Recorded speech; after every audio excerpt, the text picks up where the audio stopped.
What up, dudes? It's Gaz, and welcome back to the WARFRAME video. So today we got one of the dev workshops for Dante Unbound. Tons of WARFRAME changes, buffs, nerfs, and the like. So we'll be going over that and basically discussing it as the overall meta of the game, how this applies to it, and if what's going to change, what will be unusable anymore, and etc, etc. So you're in the right place for WARFRAME content. Make sure you're subbed to this channel. We do daily WARFRAME videos. Also check out the live stream channel as well. I'll be live tonight with WARFRAME farming and discussion. So hopefully we can do a longer stream than yesterday, because I really want to go for a longer one tonight. All right, so let's get right into it. We do have the dev workshop over quality of life. Now, this is not containing every change from the update. Just keep that in mind. This is containing the stuff they felt like we didn't know anything about yet. So that's basically it. Let's get right into it with the dev workshop from yesterday. We also got some gameplay on the screen too, because why not? All right, so starting off with the dev workshop for Dante Unbound. At the very top here, just right off the bat, once you download the Dante Unbound update, you will be getting 2 formas in your inbox, because there's so many changes that they want you to be able to experiment with these changes. Also, like, there's just frames that are, their abilities are being changed too, so they usually do this kind of stuff when there's a big change to either weapon or ability in WARFRAME with a big update. So when you sign in, you'll get 2 fully built forma in your inbox to mess with, like, Loki or whatever. So that's cool. And a reminder, the update is coming out on March 27th on all platforms. All right, we got the first ability change here. We got Loki's decoy ability. Reminder, this is getting an augment mod as well, and this ability is Loki's helminth, so you can put this ability on other characters. The decoy ability is being buffed. It will now draw 15% of the enemy's health and shields within a base of 15 meters. And those values are going to scale with ability, strength, and range. This will make decoy much more useful in high-level missions, and it can survive a lot more exposure to enemy attacks. Okay, so it's going to still take damage. So unlike Octavia's Resonator, it will not be immortal. And I also don't remember if this thing has armor or not, because it's not taking their armor. It's only taking their health and shields. So a lot of the, like, for example, the Grenier, they don't really have a very high health number. They have a armor value that gives them damage reduction on that health number. And the Corpus usually have higher health numbers, but they have shields over the health and stuff like that. So unless it's taking armor, I have a feeling it's just going to still fall over and die really quickly. But we are talking it skilling with strength here. So 15% skilling with strength. So I mean, I guess you have like 200 to 300% strength. It will be a pretty tanky decoy. Now, is this going to really move the needle on this becoming a good used helminth?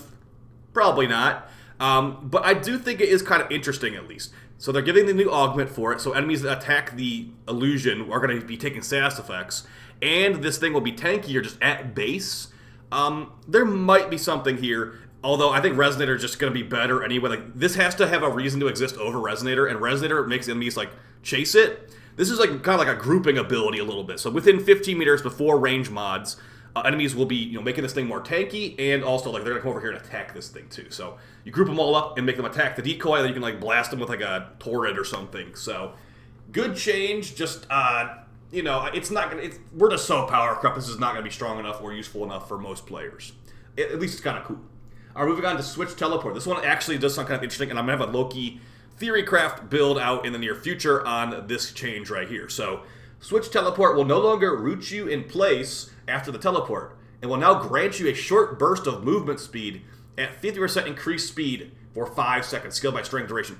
I already checked this, so these are the same values of Saren's Molt. So if you've ever casted Saren's Molt before, and it gives you like a movement speed buff, that's going to be the same thing here. Now, the wording on this is important. Hopefully it actually does come out the way they've typed it out here, but movement speed increase means it will affect like all types of movement, not like parkour velocity, not sprint speed. Every type of movement will be buffed by this, which is nice. Unfortunately, it's just for Loki. It's not going to work on your teammates, which would be kind of cool. But yeah, you switch teleport to enemy, and now after that, you have a 50% increased movement speed, and for 5 seconds, scaling with duration. So if you put on power strength mods, that's gonna be like double speed, triple speed, etc., etc. And that just seems good for like a speedrun Loki build. You're looking to quickly run through a capture mission, and you don't want to play Titania or whatever. This could be a way to go about that. It's just buffs for Loki, not damage buffs for Loki, but buffs for Loki to give him more utility, I guess. Really not gonna move the needle much, but at least he'll be faster. So we got a weird buff here and a weird buff here. They just don't want to make him do damage, honestly. It's okay. He's not meant to be a damage room, I guess. That's what the devs were saying.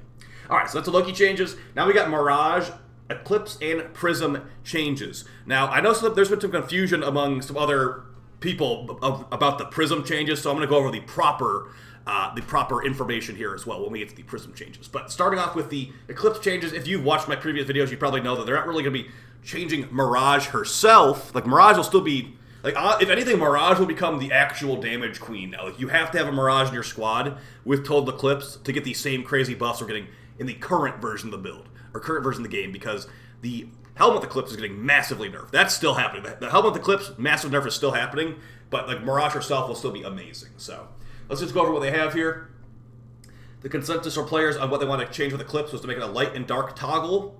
That's what we're doing. Here's a look at how that manifests from Mirage herself. Okay, so here's how the new Eclipse will work for Mirage. Tapping Eclipse button provides the darkness buff. So damage reduction, lunar eclipse buff. That means you'll take less damage from enemy attacks. So I believe they're making it where it's to be 90% DR for Mirage with power strength on the build. So that means, you know, if you take a 100 damage rocket, you get shot by 100 damage rocket, you're only going to take 10 of the damage with that ability up. So you'll be able to use that whenever you want to. Just tap the button and it will be active. Now, if you hold the button down, you can go into the light buff with the massive weapon damage buff. That is going to be not nerfed for Mirage at all. So that means you can just go, you can switch between big damage or big damage reduction at any time with Mirage going forward. So it's going to be a lot more versatile, and realistically, most of us are just going to keep the damage buff active all the time, just blast everything away with the Ogress. So nice change there. It's just a big Mirage buff, and that's awesome. Scaling changes. So, just to put this in perspective, this says now as a base 200% increased weapon damage. This is unchanged from the current version of the build, or current version of the game. I keep saying the build. Current version of the game is the exact same thing. Okay, they're not changing the actual damage percentage of Eclipse, and it should still scale strength and all that like it's supposed to. Okay, it does right there. Affected by ability strength. Since the ability no longer depends on level lighting to determine the buff type, the buffs themselves also no longer scale based on light level. Instead, their previous maximum effect is not the base. Like, it's just such a massive Mirage buff. It's amazing. So, okay. Lunar Eclipse now has a base 75% DR, and it does go up to 90. Now, it was 95 before as the maximum cap, but now it's 90. Not a big deal at all. Like I said, you're not going to even be in the damage reduction mode anymore because you could choose to be in full damage all the time. So like they could have just not even changed that. I don't think I would have really noticed. So they're mostly going to be changing that just to have, I guess, uniformity between damage reduction attacks. Now remember as well that since you have Total Eclipse, you can provide this to your teammates whenever you want to. So if you had two Mirages, which sounds kind of funny, but you could have one Mirage with Total Eclipse with damage buff, one Mirage with Total Eclipse with the DR buff. And that's going to be making everybody have 90% DR and big damage too. So that's an interesting little strat you could do there. But yeah, we'll see if that ends up being a thing. It might be. But yeah, so Mirage herself unnerfed, also just massively buffed. Now here's the thing that's getting nerfed, all right? And there's no two ways about it. This is a massive nerf to the Helminth version of Eclipse. Eclipse has been one of the most popular Helminth abilities, but so by fixing it, it's unreliability related to the light sources making its buffs guaranteed. A rebalance was in order to compensate. This change does not affect the ability of Mirage, only when applied from Helminth. Okay, so I'm going to show you like basically the post-mortem on one of my builds, because one of my builds is going to be so massively nerfed, I'm honestly considering if I even keep it around anymore. But let's just read what they have. So, Solar Eclipse, so the damage buff, is being reduced to a 30% base. It's currently, on the current game, it's 150. So, let's go ahead and take a look at Secret Agent Ivara and how much damage you're going to be really missing out on. And it's sad. So, okay, here I am right now on my Secret Agent Ivara. We got Eclipse on here. Now, if you look at what damage percentage I have 199% power strength. We have a 298% damage increase. Wow, that's pretty nice. And not even that much power strength. Now, let's put in perspective how much this will be after the patch. Okay, so we're going from 150% base, scaling with mods, to 30 base, scaling with mods. So, to even get to the base of Eclipse on the new patch, I'll need like 400% power strength, I think, to even be at the base. Actually, it won't even be at the base, I don't think. So on the new version of the game, this build will be going from 298% power, or 298% damage increase to like 60-ish 55-ish. So a massive Omega nerf. Like this build, I might just have to switch to Roar, honestly, because that's a really, really, really big number nerf on Eclipse, straight up. And what is their reasoning behind this besides it was about to be too easy to just be a DPS god? Well, they actually give us their own explanation here. You may be asking yourself, why choose to subsume Eclipse over Roar? Because Roar is just going to be... Roar has a pretty good number, and Roar also works on abilities, and also a bunch of other stuff too. Roar also affects abilities and double dips on DOT. If pure damage is the goal, one would probably choose Roar. But right now we choose Eclipse and Roar. Eclipse can switch between defensive and offensive buffs for situational gameplay choices. The idea is that they are equal-ish for weapon damage. Okay, well, if that's the idea, I think that you might need to redo the math a couple times here, because it's not going to be the same pretty much at all, I'd say. As they stated, Roar does work on abilities, and Eclipse doesn't. But also... this is the meta of Warframe is to kill stuff. We're not the meta of Warframe is not to tank stuff. We are not going to realistically. I'd say 98% of players that use Eclipse Helminth are using it for damage. We're not using it for the DR. Like if anything, the reason I'm playing Ivara is to never get the DR buff, because when you go in Viz, you snapshot the buff. I'm like, okay, I'm in the light, stay in the light, cast Eclipse. I will always have the light damage buff. That's why I'm playing Ivara. That's one of the only Eclipse frames I play personally. So them saying it's more useful because you can switch between them, I understand. And they're right, by the way. They're right that it is more versatile. You'll have DR and you'll have damage. But also, who in their right mind is using Eclipse for DR in the first place? Next to nobody, I'd wager. Now, that being said... in this next patch, maybe that could be something that comes up. Well, maybe you're doing some kind of tank build. Maybe on the new Anaro, showing you want 75% DR. That does not sound really worth it to a player like me, but maybe someone out there thinks that's more useful.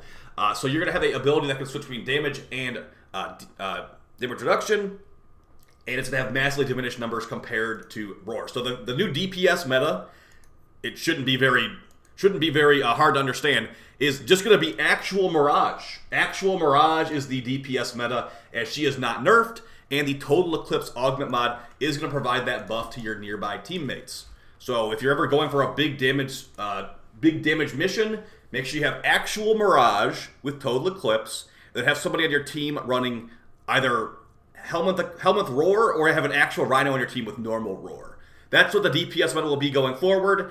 The Eclipse Helminth itself is basically just nerfed out of existence for damage. I will still give this build a try, because this is like a really, really good level 10,000. Like, you can kill a level 10,000 Thrax in like one frame with this build. So you can go check out that video if you want to. But yeah, I think the damage will just be so much lower that it might not be. I might just have to go with Roar going forward. Maybe Zata's Whisper or something. So that's going to be changed for sure, guys. Be aware of that. Any builds you have Eclipse on are going to feel a lot weaker damage numbers-wise. But if you like DR, I guess there you go. All right, enough talking about that. Let's move on to some other stuff on these changes. Now, this one right here, I think this is confusing a lot of people right here. So, the fourth ability of do they have the Prism thing on here? Okay. Since they already went over that, Helminth of Diminished. So we already went over all this stuff. Now, for Prism, and we might honestly, there might be another video going over this in the future too, because like a reverse. Why would you choose Roar over Eclipse? Would be kind of the goofy one I'd go for. We can do a reverse on that maybe. But for Prism, this one confused some people. In its current form, Prism, the fourth ability of Mirage, the damage scaling is affected by environmental lighting at Mirage's position, which poses the same inconsistency issue that Eclipse suffered from. The team has reviewed and made similar changes. Remove the damage scaling on environmental lighting from Mirage's fourth ability. Prism now has intrinsic or extrinsic synergy with Eclipse. If the damage buff of Eclipse is active, Prism's damage is increased by 100%. If Lunar Eclipse, the DR version, is active, the energy drain per second of a Prism is reduced by 50%. The energy cost is calculated after ability efficiency is considered, allowing it to exceed the normal cap. So basically, if you have the darkness buff active, Eclipse is going to drain like, Prism will drain like hardly any energy at all. Now, this sounds kind of confusing to most people, so we actually have a comment from a dev here going over what exactly is happening with Prism. And this is DE Moma. Thank you for the clarification, Moma. The way Prism works in the live game, Prism base damage goes up after each hit by an amount that includes how bright the light is at your current location. As previously indicated, this doesn't work on landscapes or in tile sets that use our new global illumination technology. And even when it did work, it would require you search out and stay on a bright spot, which doesn't always look like a bright spot to actually work.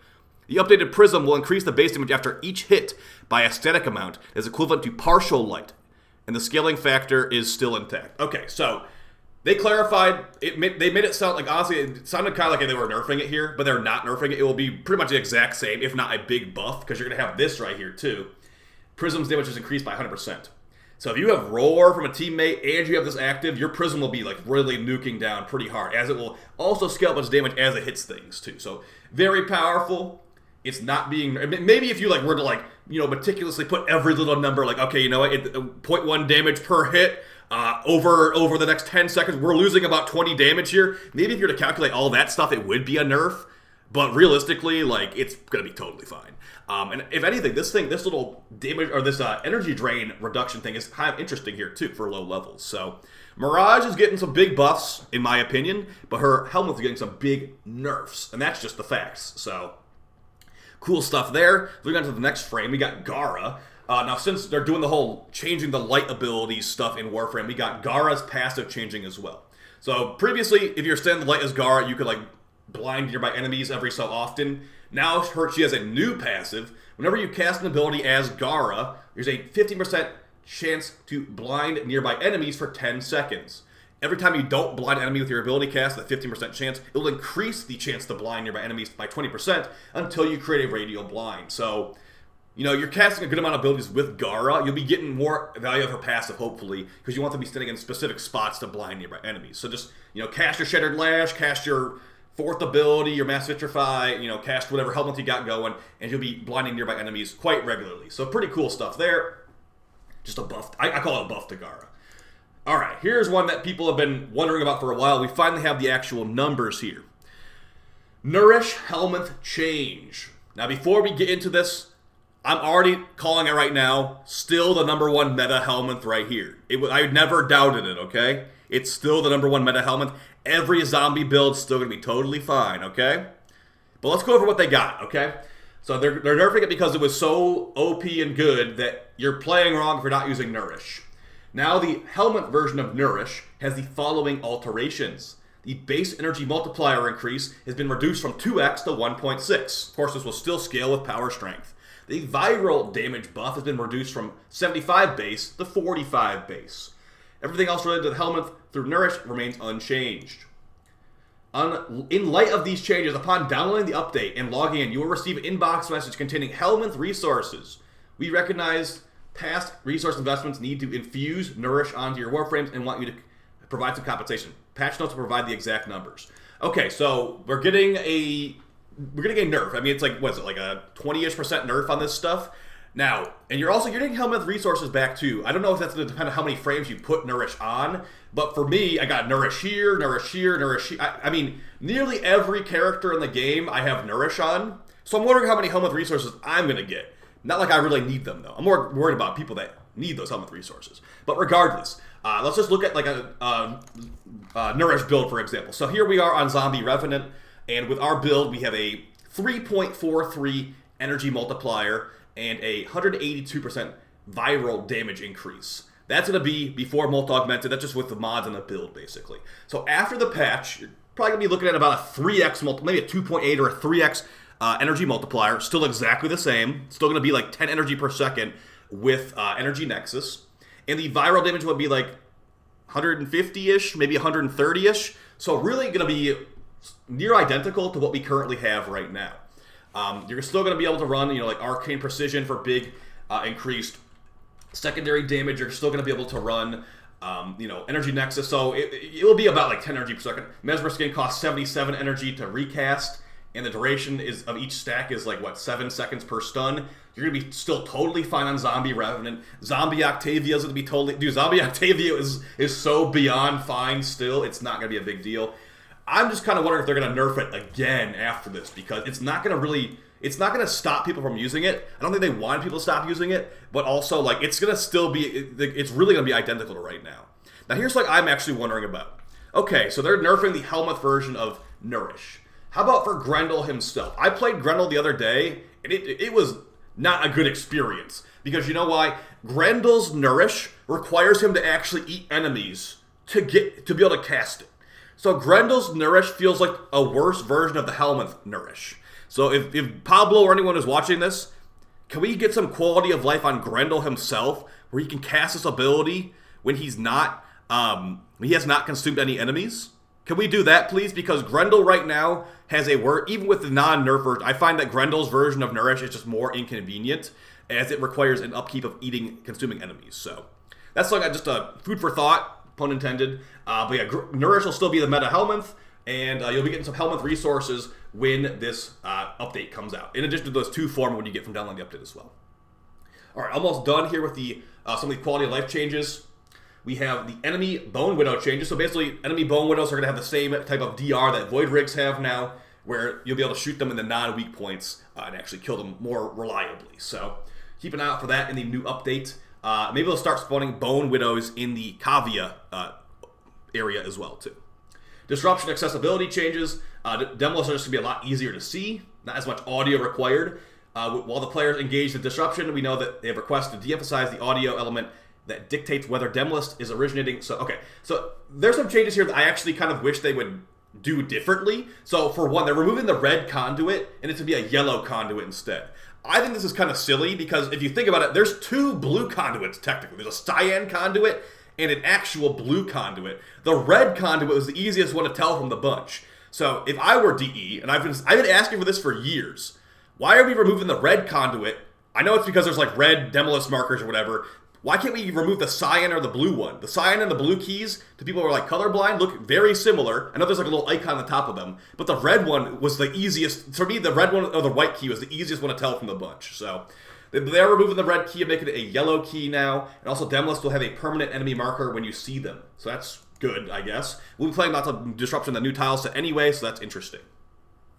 Alright, I went over this briefly yesterday. Arsenal quality of life, you can make invisibility frames like semi-transparent or have a glow on them. This will not apply to every invisibility frame, but to most of them have their kit, like Loki, Ivara, Ashe, Octavia, Varuna. So if you want to buy Tennogen skins for them so you can actually see them now, go for it. Netrocell drop table adjustments, we already did go over this, and there's not that much information about them here, unfortunately, but there's going to be basically, they're removing like the silver and gold arcanes from Netrocells. There'll still be the arcane melee adapters in there, and the legendary arcanes and shards. So we'll see about that when it comes out. There's also those new deep Archimedians, and they have no information on those in this post, unfortunately. Omnia fissures, we briefly talked about this yesterday. It's going to be new fissures that are like universal fissures. You can open up any relic besides Requiem there, and the mission types for these ones will be both the Conjunction Survival nodes, Void Flood on the Zeramon, Void Cascade on the Zeramon, Alchemy mission on the Albrecht Laboratories, and Survival on the Albrecht Laboratories. You got 3 survivals, and you got Void Cascade. So basically, keep an eye out for Void Cascade Steel Path version, as that will be a great arcane farm and a relic farm, or a relic opening, Tracer's farm, and all that kind of stuff. So very nice stuff there. But if you do want to do these, make sure you have the Whispers on the Wall quest done for the newest ones, and for the Void Cascade, make sure you have Angels of Zeramon quest completed as well. All right, so the final one here is actually a bigger deal than you might think. The Steel Path bounties are being added to the Zeramon and Albrecht's Laboratory. Why does that matter? Because for the Zeramon, if we get a Steel Path Wake and Banish, the Steel Path Void Angel with a mod booster should have a guaranteed arcane drop every kill. That's going to be great for getting tons of Zeramon rep, and also a guaranteed arcane every kill as well. It will be the new rep farming meta. For Albrecht's Laboratories, Steel Path shouldn't really matter as much there, but maybe if you want to, like, get a little bit extra rep there per completion, maybe some Exterminator would be nice as well. Now, this is not an all-exhaustive list, as there's a lot more stuff coming out in the Dante Unbound update, like Archon Shard Fusion, Corrupted Jackal changes, Melee Slam changes, and more. Or also new Orbiter Fast Travel. So yeah, a bunch of stuff was not covered in this dev workshop because they had too much to post, I guess. So that's going to be your overview of their dev workshop today, guys. We'll have the Inaros Theorycraft build video tomorrow since we have some of the numbers for Inaros as well. But overall, some good Warframe changes, some helminth nerfs that we knew were happening. And so basically the TLDR of the changes, Mirage Eclipse on Mirage herself is going to be great. Mirage is probably the now required queen of damage. Mirage helminth, though, in the grave, we're already 1 foot in the grave right now. We'll test it out when the patch comes out just to confirm it. But yeah, looks like helminth Eclipse is dead. Nourish helminth, still going to be the king. Still going to have really good numbers on there. Loki's changes, they just don't want him to be a DPS god, so that's what he's getting. He's getting some goofy stuff like increased movement speed and making his decoy more tanky. Still not going to be amazing, but I'll still test it out with a new augment. So hope you guys found this video fun and helpful. I'll see you in the next video tomorrow. I'll be live on stream very soon here with some Warframe. And I appreciate all the support, guys. Take it easy. Peace.